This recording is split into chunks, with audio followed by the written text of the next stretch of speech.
Today is March 8th. It's the third Monday of Lent. Hear these words from Mark chapter 6, verse 45 through 56. Right then, Jesus made his disciples get into a boat and go ahead to the other side of the lake, toward Bethsaida, while he dismissed the crowd. After saying goodbye to them, Jesus went up onto a mountain to pray. Evening came, and the boat was in the middle of the lake, but he was alone on the land. He saw his disciples struggling. They were trying to row forward, but the wind was blowing against them. Very early in the morning, he came to them walking on the lake. He intended to pass by them. When they saw him walking on the lake, they thought he was a ghost and they screamed. Seeing him was terrifying to all of them. Just then he spoke.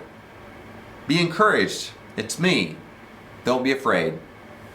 He got into the boat and the wind settled down. His disciples were so baffled they were beside themselves. That's because they hadn't understood about the loaves. Their minds had been closed so that they resisted God's ways. When Jesus and his disciples had crossed the lake, they landed at Gennesaret, anchored the boat, and came ashore. People immediately recognized Jesus and ran around that whole region, bringing sick people on their mats to wherever they heard he was. Wherever he went, villages, cities, or farming communities, they would place the sick in the marketplaces and beg him to allow them to touch even the hem of his clothing. Everyone who touched him was healed.